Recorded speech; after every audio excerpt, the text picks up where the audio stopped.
ready to start round 16. This is round 16, and we've got a completed round 15 here, so you're at this stage, and we're now going to get to this stage. And what we're doing with round 16 is we're using the mint to start the outline of the opaline glass star. What? You're saying it doesn't look anything like any of that. Let me show you what I mean. So our opaline glass star is starting. We're making the longer stitches to these parts we've sort of made a start on, as you can see. Now, as you can see on the completed mandala, that opaline glass star is outlined by mint, and that is what we're going to start on this round. You can see the mint very clearly worked all the way around the edge, but people, the only thing from this round that you're actually going to see at the end is that little dip, that little V there, that part there. Let me overlay this so you can see. So if I put that on the middle of our mandala like that and then whip it off, so dramatic, you can see there is no line, there's no mint line showing at all. It's covered up by further opaline glass work further on. It's so clever, isn't it? Right, it's an easy peasy round, except for one bit which might get you scratching your head, which is in fact how you're making that point. The point is you're coming down the edge of the opaline glass slopes, let's call it that, and this let's call it dip. This dip is made with 2 slip stitches. That's okay. It's just where you make them that might cause the head scratching. So those slip stitches are made into front loops of these 2 stitches here. This one and this one, which are trebles from, I think, round 10. Are they from round 10? Oh, round 12. Round 12, sorry. These 2 trebles from round 12.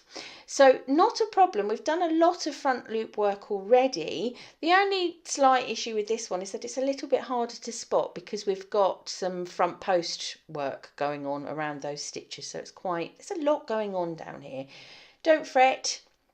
You can gently pull that front post stitch down a little, and there you will find the front loop right, oh, completely out of focus, right there. So if you look at that closely, you can see there's 1, 2 and 3 strands of yarn going around that stitch. As long as you work into the top one, everyone's going to be happy. That really is the only thing that's going to cause, like I said, any consternation at all on this round. The second slip stitch that you work, it's much easier to see that loop. So don't worry. I'll do a quick repeat and let you see where it all goes. Right, let's get started. I'm starting off in the top of the treble 2 together stitch from the previous round. So again, at this kind of the top of the petal, at the point of the petal. I just want to remind you that we are working in UK terminology and we are still working back loops only, and joining in the usual way that we've used throughout, which is pulling up a loop. Sorry, right. And securing it by pulling that through. So that's going to count as our first double crochet UK terms. Our repeat on this round starts with an increase, which is 2 double crochet into 1 stitch. So given that our join starts as 1, I've just done another one, that's 2. We're now going to work 3 double crochet along, 1, 2 and 3, and you can see we're just working along the top here of those opaline glass stitches from the round previously, and we're going to outline them. So we want to start coming down this slope, and we're going to do that by making 3 chain, 1, 2 and 3, and then anchoring it at the bottom with the slip stitch into that front loop that we've just talked about. So there it is, right there. Slip stitch into that one. That's a bit tricky for me. I don't know why. I'm awkward, that's why. And the second one, the second slip stitch is right next door to it, much easier to find. So put another one in there, another slip stitch. Okay, we're now going to work our way back up this slope by doing 3 chain, 1, 2 and 3. And in our pattern, it tells us to skip 4 stitches on the current round. So that's 1, 2, 3 and 4. Just as another kind of way of looking at it, if you don't want to keep counting, you've just got to put the first or the next part of the single crochets, in double crochet, sorry, into the top of these double trebles. So you're working across the top again. So it goes in the top there. 1, and we're doing 3, 2, and 3, and that brings us neatly back to the beginning. So you can see we're back at the point of the petal again.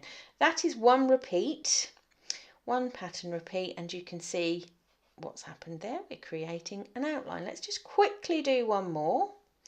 So we start with an increase, so it's 2 in the top of that petal, 1 and 2, 3 double crochet, 1, 2 and 3. Then we'll work down the side of the opaline glass stitch by doing 3 chain, 1, 2 and 3. Secure it at the bottom with the slip stitch into the front loops of those trebles. Come on, there we go, that's 1, and right next door is 2. 3 chain, 1, 2 and 3. That's going to take us up the other side of the opaline glass slope. Then we're going to do 3 double crochet across the top to finish. 1, 2 and 3. So I think you've got 8 repeats of that all in. 1, 2, 3, 4, 5, 6, 7, 8. Yep, 8 repeats of that all in, to outline using the mint and to bring you to this situation.